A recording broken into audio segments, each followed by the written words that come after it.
जालना शहरातील संस्कार प्रबोधिनी माध्यमिक विद्यालयात विद्यार्थ्यांनी शाडू मातीपासून पर्यावरणपूरक गणेश मूर्ती साकारल्यात।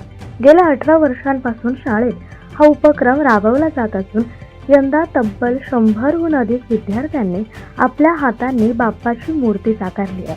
गणेश मूर्तिकार वैभव गोंदेकर विद्यार्थ्यांना या मूर्ती बनवण्याचं मार्गदर्शन करतायत। नमस्कार, मी तन्मय भास्कर तुरे। मी संस्कार प्रबोधिनी विद्यालय जालना या शाळेत शिकते। मी 10वी ची विद्यार्थिनी आहे। अवघ्या 15 दिवसावर गणपती महोत्सव आहे आणि त्याची आम्ही तयारी करण्यासाठी आज आमच्या स्वतःच्या हाताने शाडू मातीचा गणपती तयार करत आहोत।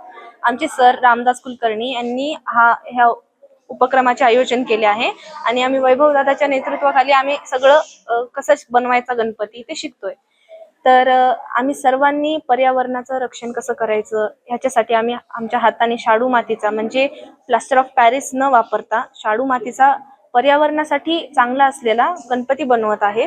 आणि आम्ही जेव्हा हा गणपती बनवणार त्यानंतर आम्ही ह्या गणपतीचं प्रतिष्ठापना करणार आणि त्याची पूजा करणार आम्ही 10 दिवस। त्यानंतर त्याचं विसर्जन आम्ही आमच्या हाताने करणार, कुंडीमध्ये करणार आणि त्या कुंडीमध्ये आम्ही छान असे गुलाबाची किंवा फुलांचे झाड लावणार आणि नेहमी त्याच फुलं आम्ही देवाला वाहणार। नमस्कार, मी इंद्रजित अभिमन्यू शिवतारे, संस्कार प्रबोधिनी माध्यमिक विद्यालय जालना या शाळेत शिकत आहे। मी 8वी वर्गात शिकतो। आज कुलकर्णी सरांनी आम्हाला सांगितलं की आम्हाला इथे गणपती बनवण्याचं प्रशिक्षण देणं चालू आहे।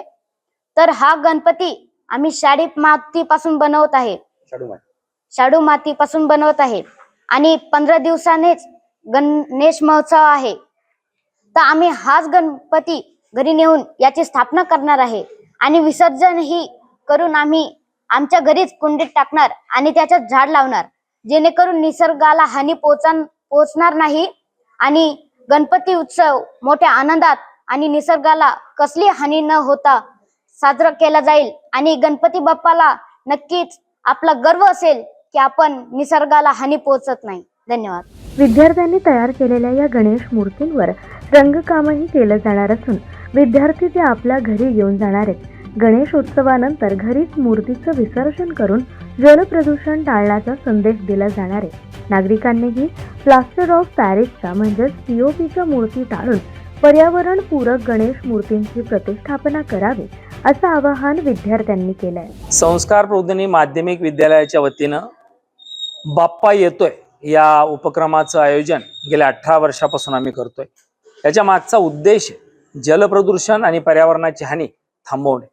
यासाठी शाडू माती आम्ही मागवली अहमदनगरहून आणि या मातीचे गणपती तयार केले। वैभव गोंदकर नावाचे प्रशिक्षक मूर्तिकार यांनी आमच्या विद्यार्थ्याला प्रशिक्षण दिलं। पर्यावरण आणि जलप्रदूषण या संदर्भात आम्ही सातत्यानं काम करतो। त्या माध्यमातून शाडू मातीची मूर्ती तयार केली आणि हीच मूर्ती आता येणाऱ्या गणेशोत्सवामध्ये विद्यार्थी आपल्या घरी त्याची प्रतिष्ठापना करणार आहे, त्याची मनोभावे आराधना करणार आहे आणि शेवटी विसर्जनाच्या दिवशी आपल्याच घरामध्ये खऱ्या अर्थानं या गणपतीचं विसर्जन करून कुंडीमध्ये या गणपतीची माती टाकून त्याच्यामध्ये सुंदर पद्धतीनं एक फुलाचं झाड लावणार आहे आणि त्याला येणाऱ्या फुलानेच आपल्या भगवंताची खऱ्या अर्थानं प्रार्थना पूजा करणार आहे। याच्या मागचा संदेश आहे की पर्यावरण आणि जलप्रदूषण याला पूर्णपणे खऱ्या अर्थानं याचं संरक्षण करणे हेच आमचं पुढचंही काम आहे। आताही आम्ही ते काम करतो आणि करत राहणार। मी वैभव जगन गोदेकर मूर्तिकार जालना। तर मी शाडू मातीचा गणपती बनवण्यासाठी मला बोलवलं कुलकर्णी सरांनी। तर मी 8वी 9वी 10वी या विद्यार्थ्यांना शाडू मातीचा गणपती बनवायला शिकवायलो, कारण की POPच्या मूर्तीने पर्यावरणाला खूप हानी पोहोचत आहे, म्हणून मी शाडू मातीचा गणपती शिकवत आहो। किती विद्यार्थी या ठिकाणी? या ठिकाणी आता कम से कम 100 ते 120 विद्यार्थी आहे। त्यांना मी शिकवत आहे। ते 120 विद्यार्थी दुसऱ्यांना पण सांगतील आणि ते गणपती बनवून ते घरी स्थापना करेन।